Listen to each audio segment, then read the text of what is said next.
Bismillahirrahmanirrahim. Assalamualaikum warahmatullahi wabarakatuh. Innal hamdalillah nahmaduhu wa nasta'inuhu wa nastaghfiruh wa na'udzu billahi min shururi anfusina wa min sayyiati a'malina. May yahdihillahu fala mudhillalah wa may yudlilhu falan tajida lahu waliyyan mursyida. Asyhadu an la ilaha illallah wahdahu la syarikalah wa asyhadu anna Muhammadan abduhu wa rasuluh la nabiyya ba'da. Ikhwati fillah, ma'asyiral hadirin wal hadirat rahimani Allahu wa iyyakum. Mari sama-sama kita kembali bersyukur pada Allah Subhanahu wa taala. Alhamdulillah atas izin dan karunia Allah, pada malam ini kita bisa kembali duduk di majelis ilmu. Mudah-mudahan kita senantiasa bersemangat untuk duduk di majelis ilmu dengan niat yang ikhlas, semata-mata hanya karena Allah Subhanahu wa ta'ala. Semoga ini dicatat sebagai amal soleh yang akan bisa memperpanjang catatan amalan kebaikan kita dan memperberat timbangannya di hari akhir kelak. Sama-sama kita juga harus berselawat dan salam untuk Rasul kita yang mulia, Nabi Muhammad sallallahu alaihi wasallam. Allahumma salli ala Muhammad wa ala ali Muhammad. Mudah-mudahan kita senantiasa selalu dimudahkan oleh Allah Subhanahu wa taala untuk berada di atas sunnahnya. Mudah-mudahan hanya beliau yang kita taati, kita tauladani. Jangan pernah mencari tauladan selain daripada Rasulullah sallallahu alaihi wasallam. Jangan pernah mencari cara beragama selain dari apa yang telah disampaikan oleh beliau. Itulah satu-satunya jalan selamat, tidak hanya sekedar selamat di dunia, tapi yang penting adalah keselamatan kita di hari akhir kelak. Mudah-mudahan kita insyaallah termasuk orang-orang berbahagia di hari mahsyar dan mendapatkan syafaat dan pertolongan dari beliau atas izin Allah Subhanahu wa ta'ala. Amin amin ya rabbal alamin. Ikhwati fillah, ma'asyiral hadirin wal hadirat rahimani Allahu wa iyyakum. Kembali kita pada malam hari ini melanjutkan kajian tauhid, kajian akidah melalui sebuah buku Al-Muntaqa min Syuruhi Thalathati Al-Usul. Yang terakhir yang kita bahas adalah bagian pertama dari pembagian syirik, di mana dulu kita katakan bahwa asyirku billah yantasimu ila qismaini. Secara garis besar syirik kepada Allah itu terbagi kepada dua. Yang pertamanya sudah kita bahas. Yang pertama adalah syirkun yata'allaqu fil i'tiqadi wal qawli. Syirik yang berkaitan dengan al-i'tiqad wal qawl. Berkeyakinan dengan berhubungan dengan i'tiqad, dengan akidah, dengan keyakinan. Berarti ada syirik dalam akidah. Sedangkan yang kedua nanti adalah syirkun yata'allaqu bil amal. Syirik yang berkaitan dengan amalan. Jadi ada syirik dalam i'tiqad, syirik dalam keyakinan, ada syirik dalam amal. Mungkin sekedar untuk mengulang saja biar ini penting saya kira. Kalau syirkun yata'allaqu bil i'tiqad, syirik yang berkaitan dengan keyakinan, i'tiqad, itu ada syirkut ta'til, ada syirkut tamtsil atau tasbih. Syirkut ta'til itu syirik dalam bentuk mentaktilkan, menafikan atau menolak sifat-sifat yang ada pada Allah Subhanahu wa ta'ala, dengan alasan bahwa seandainya Allah disifati dengan sifat-sifat seperti itu, maka seolah-olah dia samalah dengan makhluk. Agar tidak sama gimana? Maka ditolak atau dihapus, dikosongkan. Ini yang pertama. Ini kesalahan orang-orang Mu'tazilah, Al-Qadariyah, dan berbagai kelompok-kelompok lain yang memang mentaktil sifat-sifat yang mulia itu dari Allah Subhanahu wa Ta'ala hanya karena kekhawatirannya sama dengan makhluk. Biar tidak sama, maka dihapus. Kalau seandainya ditolak, maka kosonglah Allah dari sifat. Kalau Allah kosong dari sifat, berarti kita sedang menyembah sesuatu yang tidak ada. Ketika disifati, dinisbatkan kepada Allah sifat-sifat yang berhubungan dengan zat, tangan, wajah, atau sifat-sifat fi'li, perbuatan, istiwa, istawa alal arash. Oh, ini enggak nih, ini nanti akan menyebabkan kita menyamakan Allah dengan makhluk. Agar tidak sama, maka dihapus. Ini sebenarnya adalah satu kesalahan, bahkan di buku ini masuk dalam kategori syirkun ta'til. Kenapa dikatakan syirik? Seolah-olah dia menyembah sesuatu yang tidak ada. Padahal kalau seandainya kita bawa kepada apa yang dipahami oleh generasi terbaik dan juga diikutkan oleh ulama-ulama besar ahlus sunnah yang mu'tabar seperti imam-imam mazhab umpamanya, mereka tidak berkeyakinan seperti itu. Mereka bukanlah orang yang mentaktil, orang yang mengosongkan Allah dari sifat-sifatnya, tapi mereka adalah orang yang mengakui adanya sifat itu tetapi tidak dengan menyamakannya. Maka yang dinafikan bukan keberadaan sifatnya atau adanya sifat itu, tapi yang dinafikan adalah keserupaan atau kesamaannya. Imam mazhab yang 4 punya keyakinan seperti itu. Tidak boleh diserupakan, tapi wajib diimani bahwa Allah memiliki dan wajib kita sifati sesuai dengan yang dia sifatkan dirinya di dalam Al-Quran. Untuk memperkuat hujah itu, saya bawa sebuah buku agar terbukti apa yang saya katakan. Ini buku ini adalah I'tiqad al-A'immatul Arba'ah, akidah imam yang 4, Abu Hanifah, Malik, Syafi'i, Imam Ahmad. Mereka sesungguhnya dalam persoalan ini satu akidah, satu keyakinan. Saya berharap ini mesti ada ini majelis di Kampar ini, di Bangkinang ini, yang membahas akidah 4 imam mazhab. Karena kayaknya belum ya, akidah 4 imam mazhab itu, biar tidak terlalu banyak dosa kita terhadap imam itu. Banyak orang yang meyakini takwil sifat, lalu katanya ini sanadnya sampai kepada imam mazhab. Ditakwil-takwilkanlah sifat-sifat Allah itu. Istawa itu tidak istawa tuh, nanti dianggap dinisbatkan pula kepada keyakinan imam mazhab. Padahal imam mazhab berlepas diri dari itu. Jadi jangan dibawa-bawa. Kalau ingin mentakwil, takwil aja lah, tapi jangan dibawa-bawa imam yang besar itu, imam yang 4 itu, karena mereka tidak punya keyakinan seperti itu. Saya coba bacakan. Kita ambil 2 contoh. Umpamanya Imam Abu Hanifah. Nah, bagaimana Imam Abu Hanifah terlepas dari semua bentuk taktil yang tadi itu. Abu Hanifah orang yang meyakini semua sifat yang dinisbatkan oleh Allah terhadap dirinya dalam Al-Quran atau dalam hadis Nabi tanpa menyerupakan. Saya ambil 1 poin saja. Poin yang kelima, waqala, dan dia berkata, ini adalah Abu Hanifah, walahu yadun wa wajhun wa nafsun kama zakarahu Allah Ta'ala fil Qur'an. Fama zakarahu Allah Ta'ala fil Qur'ani min zikril wajhi wal yadi wan nafsi fahuwa lahu sifatun bila kaifin. Ini kata kuncinya.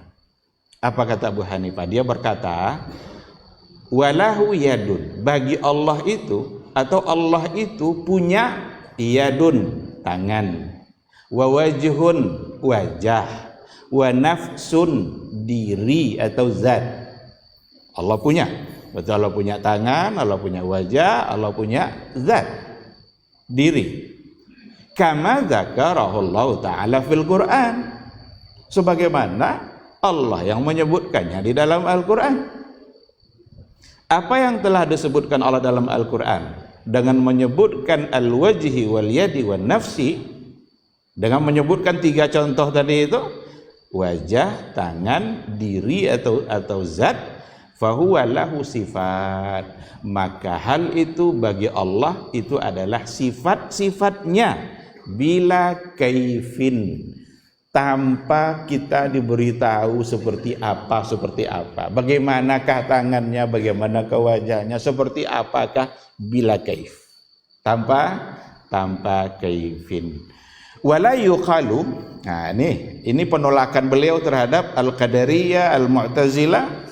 Wala yuqalu, dan tidak boleh dikatakan inna yadahu, bahwa sesungguhnya tangannya itu, tidak boleh dikatakan bahwa tangannya itu maksudnya adalah kudratuhu au ni'matuhu, kudratnya atau nikmatnya. Tidak boleh dikatakan seperti itu. Berarti tidak boleh mentakwil. Karena kebanyakan kalau Mu'tazilah menolak, mentaktilkan, tapi dari kelompok Asy'ariyah kan sebagian atau sebagian besar mereka kan mentakwil. Yadun itu kudratuhu wa ni'matuhu. Tidak boleh kata Abu Hanifah. Kenapa? Li'anna fihi ibtalus sifah. Karena dengan mentakwil atau merubah makna seperti itu, ibtalus sifah, sama dengan membatalkan sifat itu dari Allah Subhanahu wa taala. Ini ungkapan Abu Hanifah. Oleh karena itu, ungkapan bahwa salah satu dari sifat zat Allah dia punya tangan, itu bukanlah sebuah kesesatan. Saya menghimbau kepada orang-orang yang begitu mudah lidahnya untuk menyesatkan. Ini orang ini menganggap Allah punya tangan berarti sama dengan makhluk. Punya tangan iya, sama dengan makhluk tidak. Dan banyak orang yang menyesatkan, bahkan memberikan istilah-istilah macam-macam. Dan ini bukan keyakinan Wahabi. Abu Hanifah jauh, lahir tahun 80, wafat tahun 150 Hijriah. Itu sudah ada dalam keyakinan Abu Hanifah. Tidak ada hubungan aja Wahabi-Wahabi itu. Karena ini keyakinan pada masa dahulu. Ini bukunya. Dan buku ini merujuk kepada referensi utama. Kalau ungkapan tadi ada dalam kitab Al-Fiqhul Akbar yang ditulis oleh Abu Hanifah sendiri. Ditulis oleh Imam Abu Hanifah. Dia punya buku Al-Fiqhul Akbar halaman 302.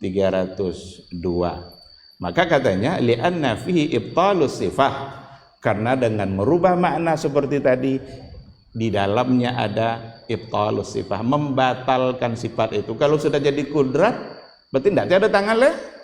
Ini berubah makna. Kalau nak diartiin juga kudrat itu, tapi temo makna itu dulu. Isbatkan dulu sifat yadun itu.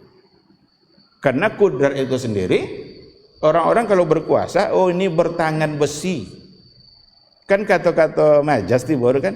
Tapi kan ada tangannya kan. Walaupun disebut tangan besi, tidak ada orang tangan besi lah. Ini contoh pertama yang ada di dalam kitab ini. Wa huwa qaulu ahlil qadari wal i'tizal. Dan itu adalah akidah atau keyakinan ahlul qadar wal i'tizal, Qadariyah dan Mu'tazilah. Kita ambil contoh kedua. Saya apa saja poin-poin penting dari Imam Syafi'i rahimahullah. Dari Imam Syafi'i rahimahullah ta'ala. Apa kata Imam Syafi'i? Al-qawlu fi sunnah allati ana 'alaiha.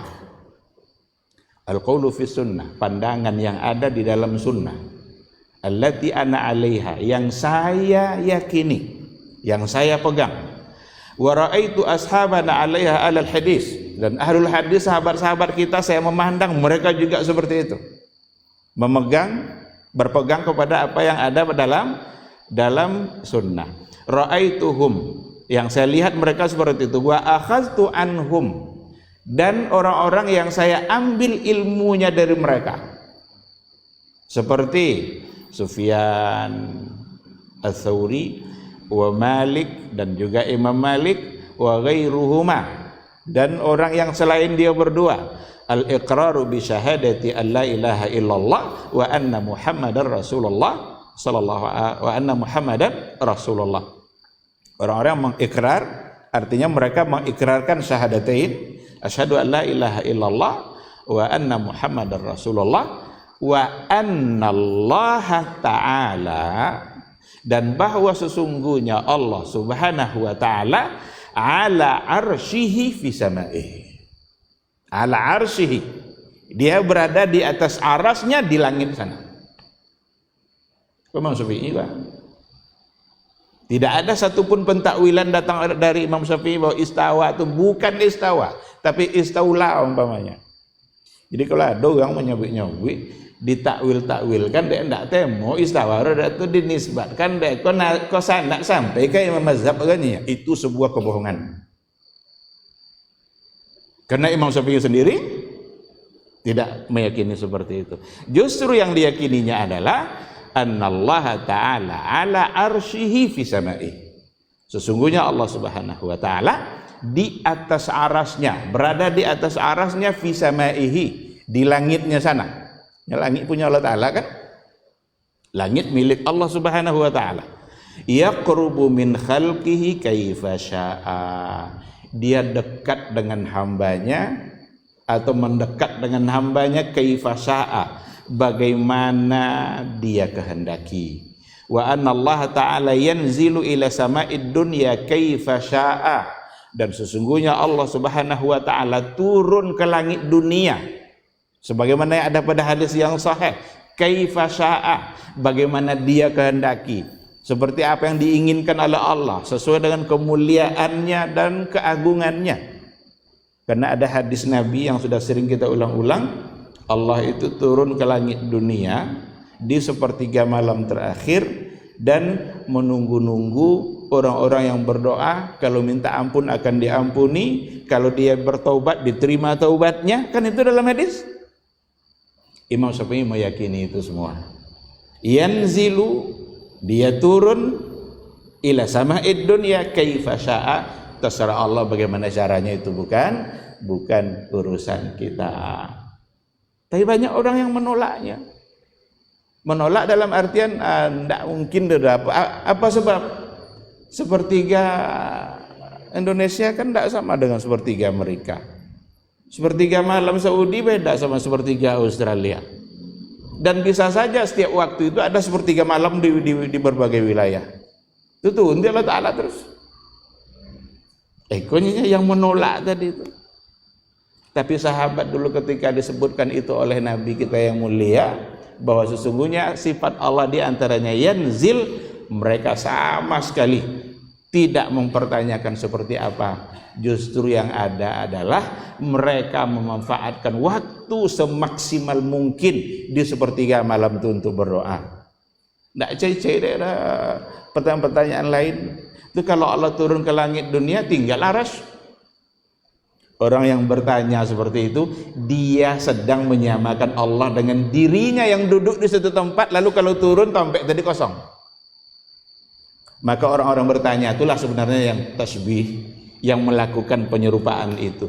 Tapi Ahlus Sunnah, generasi sahabat yang terbaik dulu, sama sekali tidak mempertanyakan. Mereka hanya mengimani dan meyakininya. Jadi ikhwati fillah, ini dua. Padahal kalau kita mau ambil, bagaimana pula Imam Malik, bagaimana pula dengan Imam Ahmad, insya Allah ini buku ini sangat tipis, tetapi isinya luar biasa. Dia menukil dari berbagai buku-buku yang ada, kaul-kaul dari imam yang 4. Tidak panjang-panjang situ orang. Qala Abu Hanifah, qala al-Imam Syafi'i, qala Malik, Qala Imam Ahmad. Itu ya, dia nukil ungkapan-ungkapan tadi berdasarkan referensi yang mu'tamad, yang mu'tabar. Jadi untuk Allah memang tak perlu kita memperberat diri kita dalam mencari sesuatu, menganalisa-analisa sesuatu yang memang tidak akan sampai akal kita ke situ. Maka kita tinggal mengimaninya saja. Ada diceritakan di sini Imam Al-Muzani itu adalah salah seorang dari murid terbesarnya Imam Syafi'i. Imam Al-Muzani yang berguru langsung kepada Imam Syafi'i. Imam Muzani di sini dikatakan dia mencoba untuk mempertanyakan Allah dengan sesuatu yang lebih detail. Dan dia mengira, dia bilang fa'alimtu anna ahadan la ya'lamu ilmaka faman ladzi indak. Saya tahu tidak akan ada orang yang tahu hal-hal yang seperti itu seperti yang diketahui oleh Imam Syafi'i. Dianggapnya Imam Syafi'i mengerti dengan seluk-beluk terkait dengan Allah yang tadi itu. Tata cara bagaimana bentuknya seperti apa. Lalu ia bertanya kepada Imam Syafi'i. Faghadiba. Marah Imam Syafi'i. Marah Imam Syafi'i itu. Apa kata Imam Syafi'i? Abalagaka anna Rasulullah amara bisu'ali an dzalik. Apakah sampai kepada kamu beritanya bahwasanya Rasulullah memerintahkan untuk bertanya tentang itu? Qultu la. Imam Muzani bilang la, enggak katanya. Hal takallama fihi sahabah. Ada sahabat yang memperbincangkan persoalan itu? Qultu la. Saya katakan, kata Muzani, enggak. Sahabat enggak jone nanya tentang detail contoh itu lah. Contoh apa istiwa Allah di aras itu, contoh apa bagaimana bentuk tangannya, enggak ada satupun sahabat bicara tentang itu. Dia bilang lah. Summa qala, lalu Imam Syafi'i berkata, tadri kam najman fis sama? Apakah kamu tahu berapa jumlah bintang di langit? Qultu la. Saya bilang tidak. Fa kaukabun minha ta'rifu jinsahu. Kalau bintang-bintang kamu tahukah jenis-jenisnya? Terbitnya, tenggelamnya, mimma khuliq, dari apa dia diciptakan? Qultu la. Tidak itu turun-turunnya. Qala. Lalu Imam Syafi'i ingin memberikan pelajaran. Fa syai'un tarahu bi'ainika minal khalqi lasta ta'rifuhu. Makhluk Allah yang nampak oleh matamu sendiri, kamu sendiri tidak mengerti seperti apa dan bagaimana hakikat sesungguhnya. Tatakallamu fi ilmi khaliqi. Lalu kamu ingin berbicara pula tentang Khaliq, ilmunya Khaliq. Makhluk yang nampak doa bintang. Dia pun bintang diciptakan. Berapa jumlah bintang? Kan masih makhluk tuh kan? Itu saja tidak sampai ilmu kita. Tatakallamu fi ilmi khaliqi. Lalu kamu mencoba untuk membicarakan tentang ilmu Allah seperti apa? Pasti tidak akan mungkin. Lalu kata Al-Muzani, "Tsumma sa'alani an mas'alatin fil wudu." Lalu Imam Syafi'i menanya saya tentang persoalan wudu, masalah hukum yang ada dalam wudu, fa akhta'tu fiha. Lalu saya tersalah dalam menjawabnya. Inilah pelajaran yang ingin disampaikan oleh Imam Syafi'i. Masalah wudu ya tidak jale barunya itu nak baca itu loh tentang Allah. Masalah yang diperlukan 5 kali dalam sehari, diperlukan masalah itu, tapi ternyata masih salah jawabannya. Sekarang apakah akan menyibukkan diri untuk mempelajari sesuatu, mencari-cari sesuatu, menganalisa yang tidak akan mungkin sampai akalmu ke situ? Inilah pelajaran yang dari Imam Syafi'i diberikannya, disampaikannya kepada Al-Muzani. Maka dia membaca satu ayat, wa ilahukum ilahu wahid. la ilaha illa huwar rahmanur rahim. Inna fi khalqis samawati wal ard ila akhiril ayat. Tuhanmu adalah Tuhan yang satu. La ilaha illa huwa ar-rahmanur rahim. Enggak ada ilah, enggak ada Rabb yang pantas disembah kecuali Dia yang Maha Pengasih dan lagi Maha Penyayang. Maka di sini pelajarannya Imam Syafi'i mengatakan begini, wala tatakallaf ala ma lam yablughu aqluk. Jangan kamu membebani dirimu untuk sesuatu yang akalmu tidak akan pernah bisa sampai ke situ.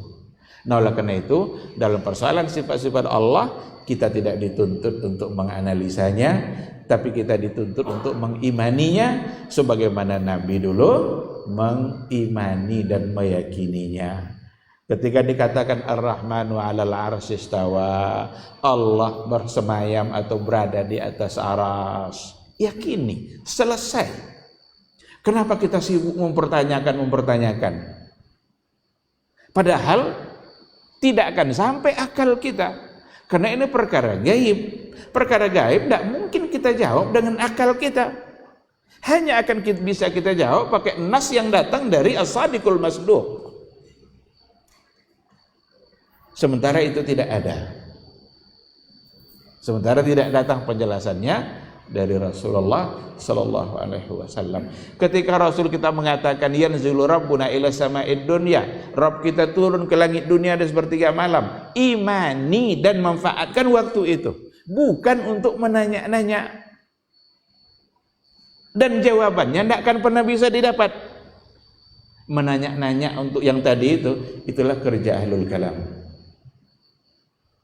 Maka banyak terjadi penyimpangan dalam persoalan akidah. Jadi ikhwatillah, saya sengaja menyampaikan ini untuk mendukung apa yang kita bahas pada poin yang sebelumnya, bahwa sesungguhnya keyakinan ahlus sunnah yang sesungguhnya, bukan ahlus sunnah yang KW-KW, bahwa sesungguhnya terhadap sifat-sifat Allah yang ada dalam Al-Quranul Karim benar-benar mengimani dan meyakininya tanpa menolak, tanpa mentasbih, tanpa menyerupakan, menyamakan dan lain sebagainya. Karena Allah sendiri yang sudah menolak keserupaan itu, laisa kamitslihi syai'un wa huwas samiul basir. Dialah Allah yang Maha As-Sami' dan Maha Basir. Laisa kamitslihi syai'. Tidak ada satupun yang serupa dengan Allah. Kalau Allah sudah mengatakan tidak akan ada yang serupa, kenapa kita khawatir untuk menyerupakannya? Tidak pasti tidak serupa. Wajah Allah yang menisbatkan wajah untuk diri Dia. Wa yabqa wajhu rabbika, kekallah wajah Rabbmu. Kenapa harus khawatir untuk menyerupakannya? Karena Allah sendiri sudah mengatakan tidak ada yang serupa. Maka Abu Hanifah tadi, dia punya sifat itu, tangan, wajah, jiwa atau zat, bila kaifin, tanpa diberitahukan kaifanya. Kalau tidak diberitahukan, maka kata Imam Syafi'i tadi, la tatakallaf, jangan kamu memperberat dirimu sendiri untuk menganalisa sesuatu di mana akal tidak akan pernah bisa sampai. Ikhwati fillah. Baik, sekarang kita masuk pada jenis syirik yang kedua, syirkun yata'allaku bil amal. Syirkun yata'allaku bil amal, syirik yang berkaitan dengan amal. Kalau tadi kan i'tiqad, sekarang dengan amal. Ada beberapa poin yang dibahas di sini. Yang pertama, asyirku fid doa, syirik dalam berdoa. Doa itu kan amal, dan doa itu adalah ibadah. Ad-du'a mukhul ibadah, itu hadis Nabi. Doa itu intisari dari sebuah ibadah. Itu ada pada doa. Doa itu kan kita meminta sesuatu. Orang yang meminta sesuatu kepada orang lain berarti dia lemah, orang itu kuat. Maka doa itu saat dimana kita menghambakan diri kita dan menghina diri kita. Maka Nabi melarang untuk meminta-minta kepada orang. Karena tidak pantas kita menghinakan diri kita di hadapan orang. Kita hanya pantas menghinakan diri kita di hadapan Allah, maka berdoa meminta hanyalah kepada Allah Subhanahu wa taala. Iyyaka na'budu wa iyyaka nasta'in. Iyyaka nasta'in, hanya Engkau tempat kami meminta tolong. Berarti itu doa. Kalau kita minta tolong kepada selain Allah, dan itu selain Allah adalah makhluk semua, sama makhluknya dengan kita, berarti kita menghina diri kita di hadapan makhluk, maka itu tidak dibolehkan. Sehingga syirik dalam doa itu sesuatu yang sangat terlarang di dalam agama. Apa maksudnya asyirku fid doa? Bi ayyad'u ma'allahi ghairahu. Dia berdoa kepada selain Allah atau membawa yang lain bersamaan dengan doanya kepada Allah. Berdoa kepada selain Allah itu sudah jelas syirik. Oh, kami tidak kayaknya berdoa ada Pak Ustaz, tetap kepada Allah, tapi membawa ini sama syiriknya.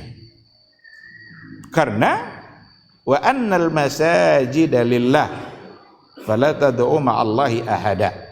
Sesungguhnya masjid-masjid itu atau sujud-sujud yang kalian lakukan hanyalah untuk Allah, fala tad'u ma'allahi ahada. Janganlah kalian berdoa kepada seseorang lain bersamaan dengan doa kalian kepada Allah. Jadi ada dua kemungkinan, berdoa kepada selain Allah berarti syirik juga dalam doa, atau ujung-ujungnya doanya kepada Allah juga tapi membawa yang lain. Ini yang dimaksud dengan persoalan tawassul dalam berdoa. Dan para ulama memberikan penjelasan dalam persoalan ini. Ada tawassul yang dibolehkan, ada tawassul yang dilarang. Yang dibolehkan itu seperti bertawassul dengan membawa amal soleh kita. Kita memohon kepada Allah tapi dengan menyebut amal-amal soleh kita. Ya Allah, malam tadi saya bertahajud, banyak rakaat tahajud saya, ya Allah, Engkau telah memudahkan saya untuk beribadah itu. Kalau memang itu adalah satu kebaikan yang kamu anggap itu adalah baik, maka mudahkan urusan saya hari ini. Boleh enggak? Boleh. Bertawassul dengan amal soleh itu dibolehkan.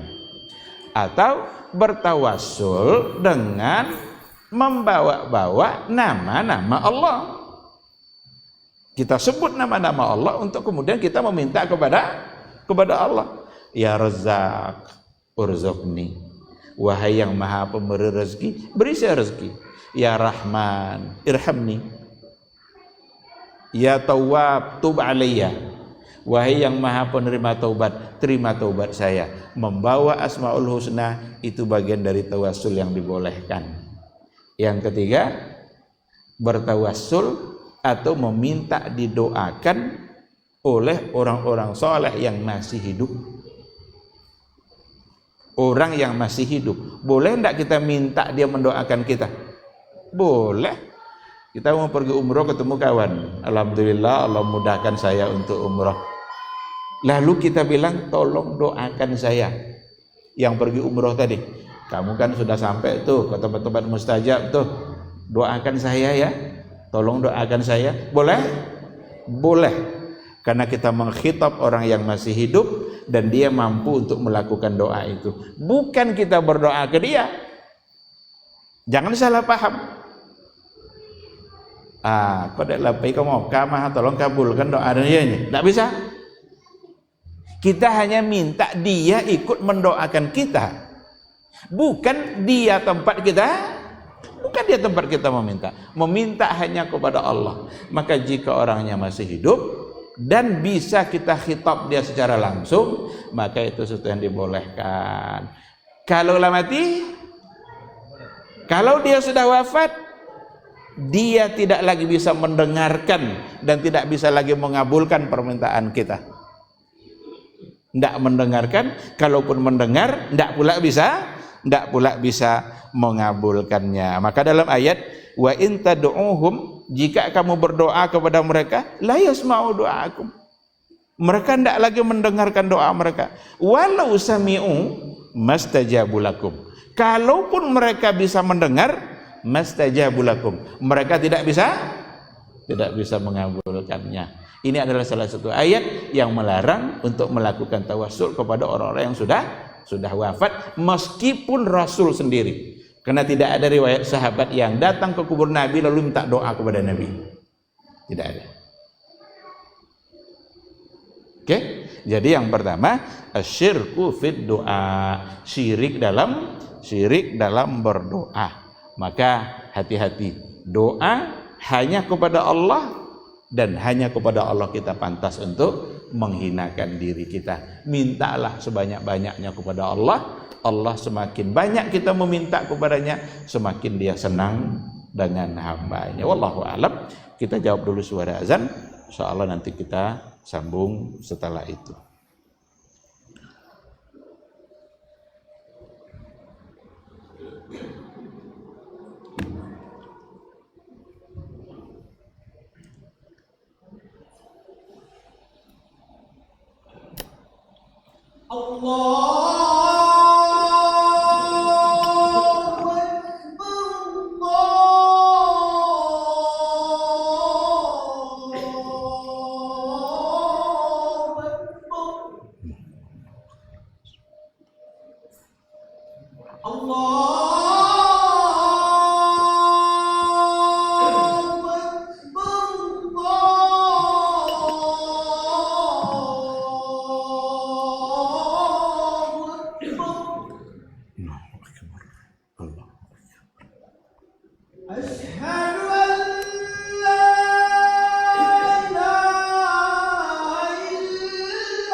Bismillahirrahmanirrahim. Alhamdulillah wassalatu wassalamu ala Rasulillah wa ala alihi wa sahbihi wa mawala. Ikhwati fillah, ma'asyiral hadirin wal hadirat, rahimani Allah wa iyyakum. Jadi poin pertama, syirik dalam amal, dalam ibadah itu adalah asyirku fid doa, syirik dalam doa. Banyak ayat yang melarang untuk itu dan menggambarkan bagaimana orang-orang jahiliyah dulu melakukan yang seperti itu. Kalau sudah dalam keadaan sulit, mereka tertuju semua kepada Allah. Tapi dalam keadaan senang, mereka justru meminta-minta kepada patung-patungnya. Kalau udah sulit, hanya untuk Allah. Maka dalam ayat dikatakan dalam Al-Ankabut ayat 65, fa idza rakibu fil fulki da'awallaha mukhlishina lahuddin. Ketika mereka berlayar di laut, lalu datang angin kencang. Dalam keadaan sulit, da'awallaha mukhlishina lahuddin. Semua mereka berdoa kepada Allah. Falamma najjahum, tapi ketika Allah sudah menyelamatkan mereka, ilal barri, sampai ke daratan kembali, idzahum yusyrikun, tiba-tiba mereka kembali syirik. Patung yo entak kanang jadinya kalau lah selamat. Tapi waktu sulit murni hanya untuk Allah. Berarti ada syirik di sini. Tidak lagi murni hanya pada Allah. Kalau orang-orang beriman dalam keadaan senang, dalam keadaan sulit, dia hanya memohon kepada Allah Subhanahu wa ta'ala. Baik, yang kedua, asyirku fil mahabbah. Syirik dalam mahabbah, syirik dalam cinta. Ada ayat, wa minan nasi may yattakhidhu min dunillahi andada yuhibbunahum ka hubbillah walladzina amanu asyaddu hubban lillah. Sebahagian dari manusia mayyattakhidhu min dunillahi andada. Ada di antara mereka yang mengambil selain Allah itu sebagai tandingannya. Yuhibbunahum ka hubbillah. Mereka mencintai tandingan-tandingannya tadi, patung-patung tadi itu ka hubbillah, sama seperti cintanya kepada Allah. Walladzina amanu asyaddu hubban lillah. Adapun orang-orang beriman asyaddu hubban lillah, sangat mencintai Allah dan cintanya hanya diberikan kepada Allah Subhanahu wa ta'ala. Cinta itu dibuktikan oleh ketaatan. Maka pada poin berikutnya asyirku fit ta'ah, syirik dalam ketaatan. Ketika seseorang mencintai orang lain, maka dia akan berikan ketundukannya kepada orang itu. A-nya alat ya, B kata dia B pula lah, karena dia sudah memberikan cintanya. Padahal BA tadi itu belum pasti itu hak. Oleh karena itu, cinta kita kepada selain Allah, bolehkah kita mencintai selain Allah? Boleh, tapi dalam artian mendukung cinta kita kepada Allah. Bolehkah kita taat kepada satu aturan yang dibuat orang lain? Boleh, kalau dalam rangka mendukung kita taat kepada Allah. Bukankah istri diminta taat kepada suami? Apakah itu bagian dari syirik? Padahal perintah Allah. Maka dia mengerjakan perintah Allah, berpahala. Dan taatnya itu untuk sesuatu yang mendukung dia taat kepada Allah. Kalau suaminya mengajak untuk berbuat dosa, wajib dia taati? Tidak. Ini bukti bahwa cinta kita hanya untuk Allah, dalam artian ketaatan kita beri untuk mencintainya apa saja. Kalau memang mendukung kita untuk mencintai Allah, silakan. Bolehkah kita taat kepada atasan kita? Boleh, kalau tidak kena pecat. Tidak naik bangkit dah. Tidak mau tangan berkas dah. Tapi ketaatan dan ketundukan kita jangan sampai untuk sesuatu yang dimurkai oleh Allah. Murka oleh Allah, pokok dan taat ke atasan dan bisa? Tidak. Ada kadang-kadang di satu perusahaan tidak boleh salat Jumat dah. Apa sebab? Nyelamu salat Jumat tu nanti mengurangi produksi, tinggalkan perusahaan itu. Apakah rezeki kita hanya dari dia? Tapi ketika ada orang yang penting saya dapat kerja, ndak sholat, ndaklah katanya, berarti itu sudah salah. dia sedang menghina dirinya di hadapan makhluk. Oleh karena itu bisa menjadi bagian dari syirik, tapi syirkun fil mahabbah, syirik dalam cinta, syirik dalam ketaatan. Maka dalam ayat ittakhadhu ahbarahum wa ruhbanahum arbaban min dunillah, mereka itu menjadikan pendeta-pendetanya, ruhban-ruhbannya arbaban min dunillah, sebagai Tuhan yang mereka taati, min dunillah, selain daripada Allah. Maka syirik itu bukan hanya dalam bentuk sujud saja, bukan hanya dalam bentuk ruku saja kepada selain Allah. Enggak. Ketika kita menghalalkan apa yang dia halalkan, mengharamkan apa yang dia haramkan, halal haram enggak lagi sumbernya dari Allah, berarti kita sudah menyembahnya. Maka Rasulullah Shallallahu Alaihi Wasallam ketika mendengarkan itu dari Nabi, ada seorang sahabat namanya Adi ibnu Hatim At-Tai. Mereka tidak menyembahnya ya Rasulullah. Mereka tidak ruku, tidak sujud. Lalu apa kata Rasul? Rasul bilang sama Adi ibnu Hatim, alaisu yuhilluna ma harramallah fatuhillunahu wa yuharrimuna ma ahallallah fatuharrimunahu. Bukankah mereka itu menghalalkan apa yang diharamkan oleh Allah, lalu mereka ikut menghalalkan pula, atau mengharamkan apa yang dihalalkan oleh Allah lalu mereka haramkan berdasarkan itu? Qala bala. Ibnu Hatim At-Tai bilang, bala ya Rasulullah, iya, itulah yang mereka lakukan. Qala, lalu Nabi berkata, fatilka ibadatuhum. Berarti itu mereka telah menyembah mereka. Oleh karena itu tidak hanya dalam bentuk ruku dan sujud saja, tetapi mengharamkan apa yang mereka haramkan, menghalalkan apa yang mereka halalkan. Halal haramnya tidak lagi bersumber dari apa yang datang dari Allah dan dari Rasulnya.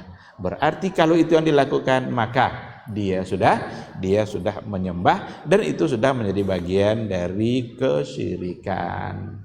Oleh karena itu dalam hidup ini memang kita perlu mengokohkan keimanan kita agar kita menyandarkan kehidupan kita kepada Allah, menyandarkan soal rezeki, soal ketenangan hidup, kesehatan, keselamatan, semua meminta hanya kepada Allah Subhanahu wa taala. Yang paling urgen ini dalam persoalan rezeki.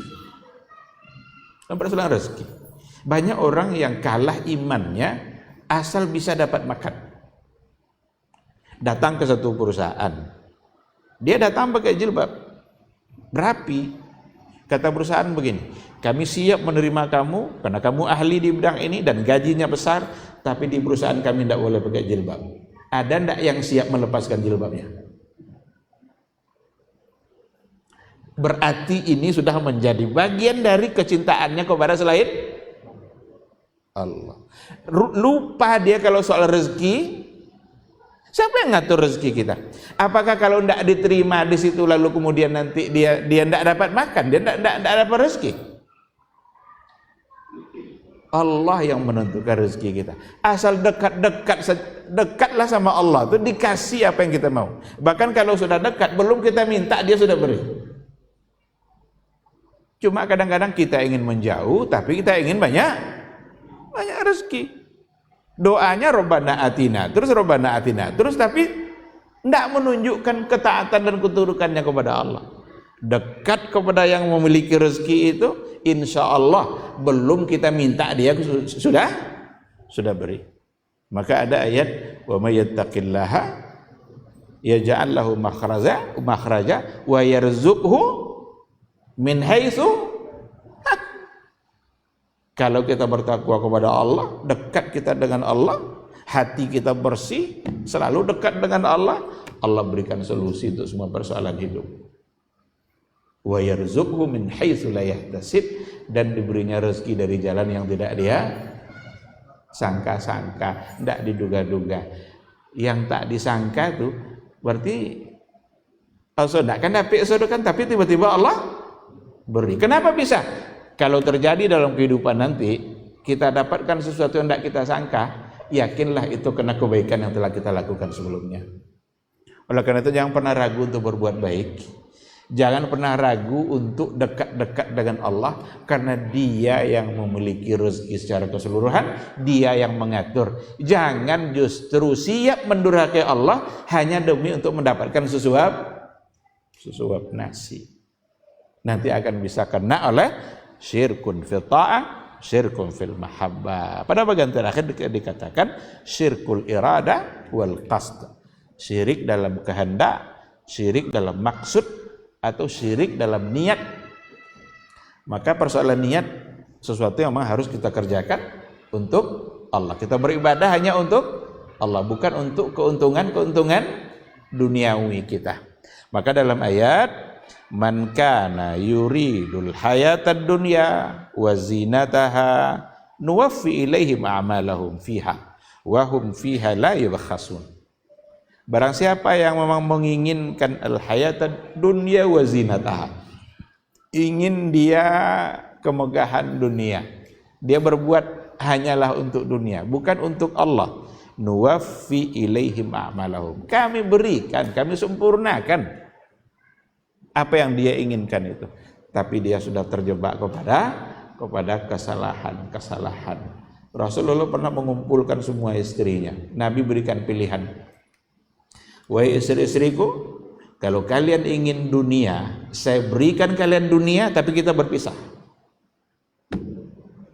Mau perhiasan, mau apa, saya berikan, tapi setelah itu kita selesai, tidak ada urusan.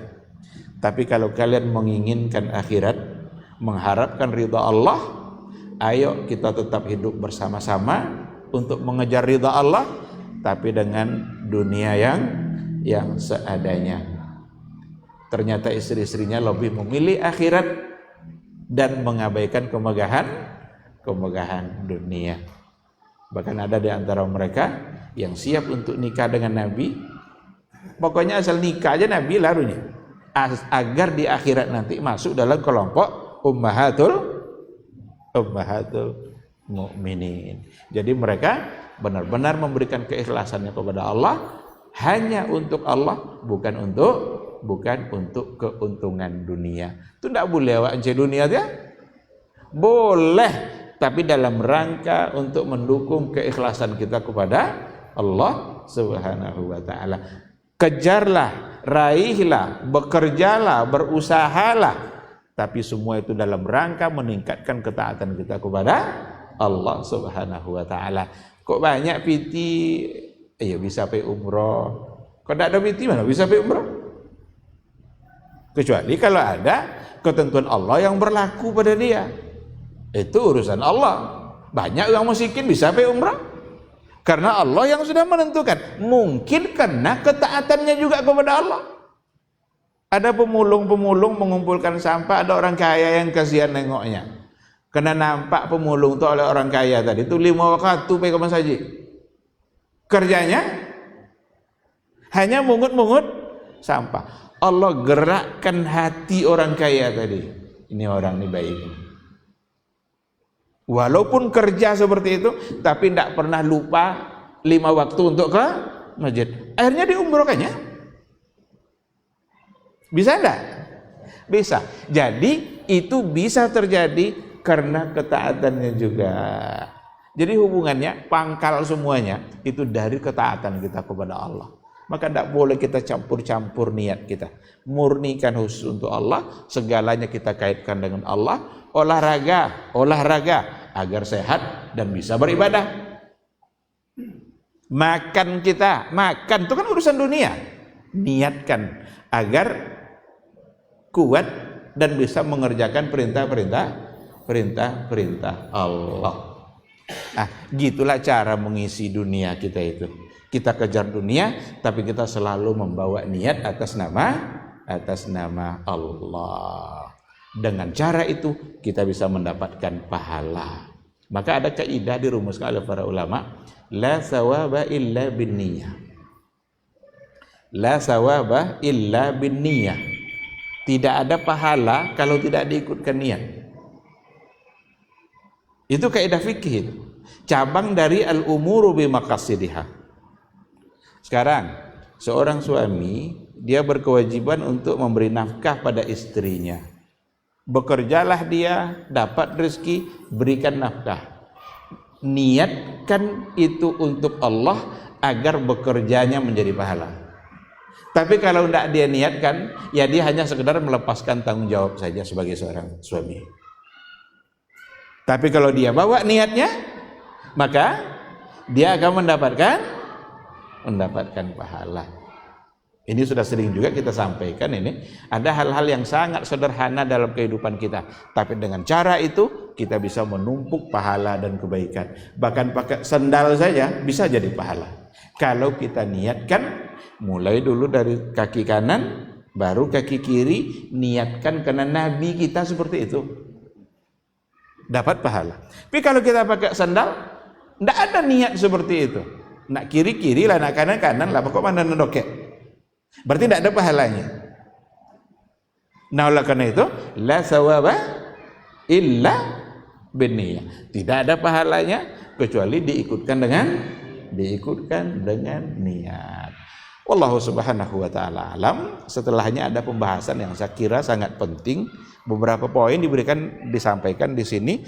Kenapa kita harus ikhlas dalam beribadah? Kenapa harus ikhlas dalam beribadah? Tapi kita tidak bahas sekarang. Kita sisakan insya Allah pada pertemuan yang akan datang. 1, 2, 3, 4, 5, 6, 7 poinnya. Kenapa kita harus ikhlas dalam beribadah? Mudah-mudahan Allah subhanahu wa ta'ala selalu memberikan kita kesehatan dan semangat sehingga diberikannya kemudahan bagi kita untuk bermajelis, dan mudah-mudahan setiap majelis yang kita ikuti itu dijadikan sebagai pahala kebaikan oleh Allah subhanahu wa ta'ala.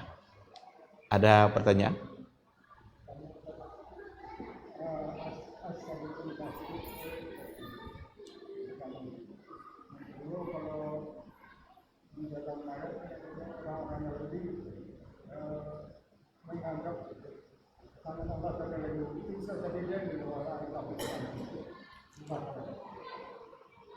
Baik, yang pertama as-sadiqu al-masduq.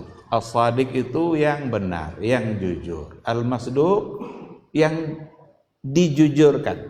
Artinya menguatkan makna pertama. Dia benar dan memang dia selalu dianggap benar. Dan itu maksudnya adalah Rasulullah sallallahu alaihi wasallam yang kalau seandainya dia berbicara, kata Nabi apa? Ma kharaja min fami illa al-haq. Tidak pernah keluar dari mulut saya dalam ungkapan yang keluar dari mulut saya illa haq, kecuali itu adalah kebenaran.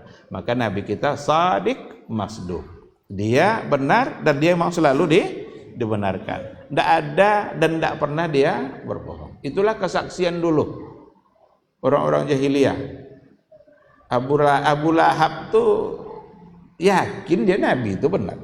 Kan waktu dibikin sofa kan itu kan dikumpulkan dan Nabi itu, ya ma'syar Quraisy katanya, menurut kalian kalau saya beritahu bahwa di balik bukit itu ada musuh yang ingin menyerang, kalian percaya enggak? Apa jawaban mereka? Percaya wahai Muhammad, karena kamu memang adalah orang yang jujur dan tidak pernah sekalipun berbohong.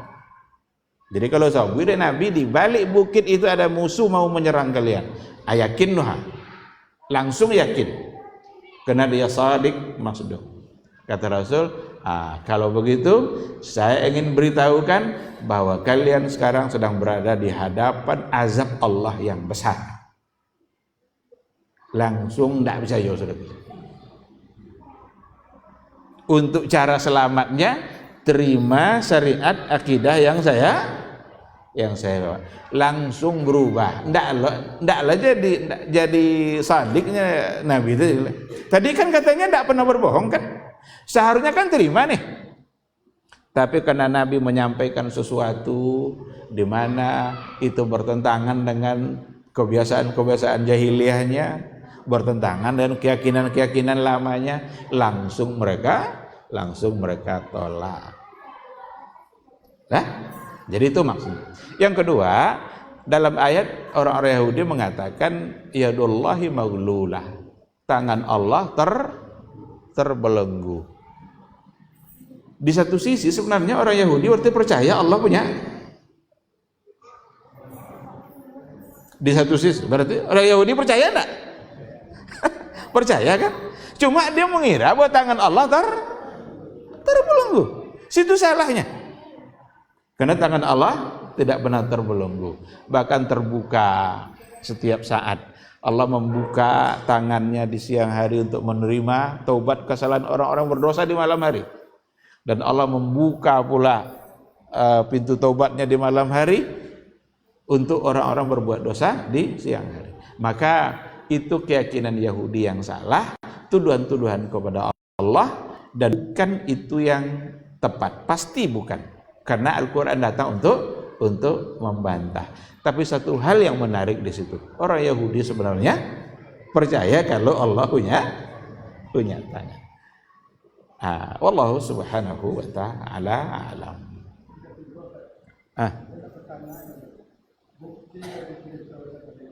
Bukti dari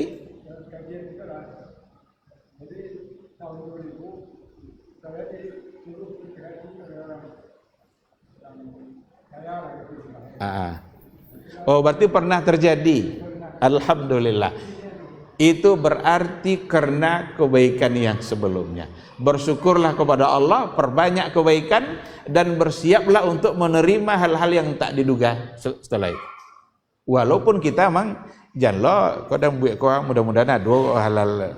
Enggak, ikhlas saja kepada Allah. Laksanakan. Ini dalam rangka ketaatan saya kepada Allah, maka saya lakukan. Biarlah Allah yang mengatur bagaimana dia membalasnya. Karena tidak pula kita ingin dari apa yang kita kerjakan lalu mendapatkan balasan dunianya.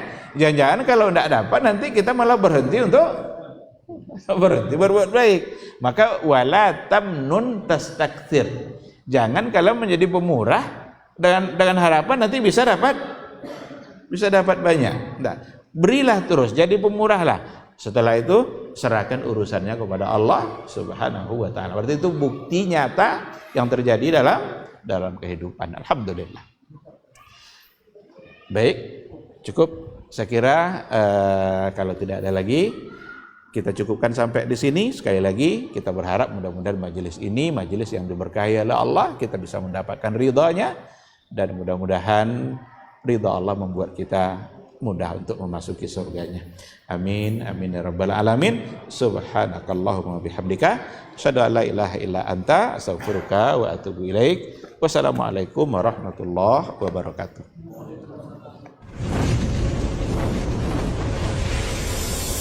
Baba TV Sunnah, belajar agama baru alim.